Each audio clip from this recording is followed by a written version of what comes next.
Jamais sans la grâce, une dévotion matinale proposée par l'Église évangélique de la grâce en collaboration avec l'Institut de théologie de Cotonou.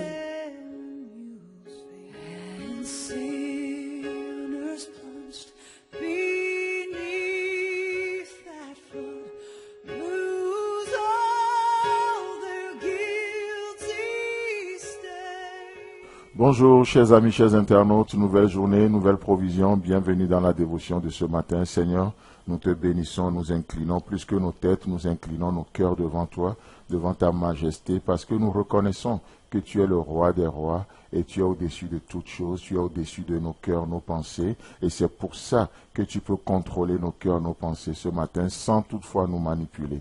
Merci pour qui tu es. Amen. Alors, Apocalypse chapitre 3, le verset 20. Et voici, je me tiens à la porte et je frappe. Si quelqu'un entend ma voix et il ouvre la porte, j'entrerai chez lui et je souperai avec lui et lui avec moi. Amen. Alors hier, au travers de la première partie de ce verset, nous avions parlé d'un Dieu qui initie. Ce Dieu qui ne s'impose pas à nous, même s'il est le Tout-Puissant. Il serait en droit de le faire. Ce Dieu qui ne nous écrase pas. Ce Dieu qui n'a pas une attente illégitime sur nos vies, mais ce Dieu qui vient et il initie. Il a initié l'amour dans les disciples, tout comme il initie l'amour en nous. Il a initié la bonté, il a initié la douceur, la patience, bref, les fruits du Saint-Esprit en nous. C'est pourquoi dans Galates chapitre 5, le verset 16, il peut dire, marchez selon l'Esprit et vous n'accomplirez point les désirs de la chair. Comment je peux marcher selon l'Esprit si je n'ai pas l'Esprit? Nous avons un Dieu qui initie. Et il dit, si quelqu'un entend ma voix et il ouvre la porte, oh, quelle attitude, quelle liberté nous avons en Christ. Ce n'est pas parce qu'il initie que ça veut dire qu'il s'impose en nous. Non, il respecte tellement notre libre arbitre. Il respecte ce libre arbitre, cette volonté qu'il nous a donnée. C'est tellement beau, c'est tellement merveilleux. Vous savez, pensons un peu ce matin à l'histoire d'Adam et Ève dans le jardin d'Éden. Dieu qui a donné ce premier cadeau à l'homme, créé à son image, le libre arbitre. Et Dieu peut nous dire ici, si quelqu'un entend ma voix. C'est extraordinaire de voir cette liberté que nous avons. Mais comment allons-nous utiliser notre libre arbitre dans cette journée? Dieu a donné ce libre arbitre à Adam et Ève dans le jardin. Et qu'est-ce qui va se passer? Malheureusement, l'homme va mal utiliser ce cadeau.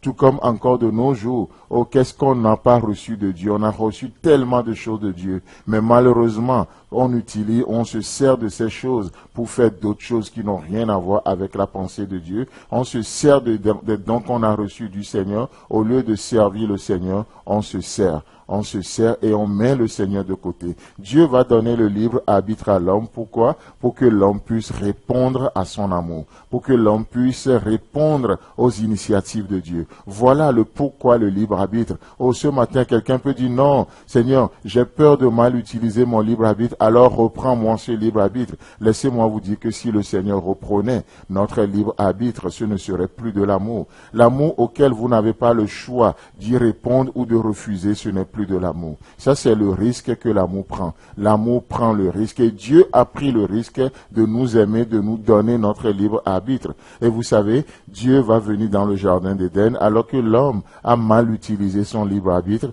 Dieu va venir et il va initier encore. Parce que l'homme, en péchant contre Dieu, il sait qu'il a péché. Il sait qu'il est coupable. Et qu'est-ce qu'il va faire? L'homme, Adam et Ève iront se cacher. Mais Dieu, en parcourant le jardin le soir et en disant, mais Adam, où es-tu? C'est encore une manière d'initier. Parce que l'homme ne voulait plus parler à Dieu. Non, ce n'est pas Dieu qui s'est séparé de l'homme, c'est l'homme qui s'est éloigné de Dieu. C'est l'homme qui s'est éloigné de Dieu. La preuve, c'est que après le péché dans le jardin d'Éden, Dieu va encore venir. Il est fidèle et il reste fidèle. Même si nous sommes infidèles, notre Dieu reste toujours fidèle. Et il va venir dans le jardin et il va dire quoi? Adam, où es-tu? Adam, où es-tu? Mes chers amis, chers internautes, entre nous, le Dieu omniprésent peut-il être au nord sans être au sud? Peut-il être à l'est sans être à l'ouest? Non, on sait, il est omniprésent, il est omniscient, il connaît tout, il est omniprésent, il est partout. Mais Dieu initie et il laisse l'homme libre. Si quelqu'un entend ma voix et l'ouvre la porte, chers amis, chers internautes, entendez-vous la voix de Dieu ce matin? Dieu qui vous parle, Dieu qui vous demande de relever un faible, Dieu qui vous demande de passer un coup de fil à quelqu'un, Dieu qui vous demande d'être un peu plus patient, un peu plus doux, un peu plus bon envers telle personne, Dieu qui vous demande d'aller prêcher l'évangile, Dieu qui vous demande de vous donner encore un peu plus, Dieu qui initie encore dans nos vies, si quelqu'un entend ma voix. Cette voix parfois, elle n'est pas comme on aimerait. Cette voix n'est pas parfois dans le feu. Cette voix n'est pas parfois dans les bruits. Cette voix n'est pas parfois dans les tonnerres. Mais parfois, c'est un vent léger et murmure. Mais qui parle à notre cœur, à notre conscience. Je prie ce matin que nous puissions discerner cette voix légère, cette douce murmure de Dieu dans vos cœurs, dans vos pensées, dans ce que le Seigneur initie, afin d'y répondre. Chers amis, chers internautes, que le Seigneur vous bénisse et Dieu voulant, on se retrouve demain. Si vous avez aimé cette dévotion, parlez-en à vos amis. Parlez-leur du message de la grâce et de ce qu'il fait dans vous. Pour un sujet de prière, une question ou plus d'informations, contactez-nous. Téléphone 64 88 35 87 ou 96 42 69 05 ou par WhatsApp au 94 75 80 20.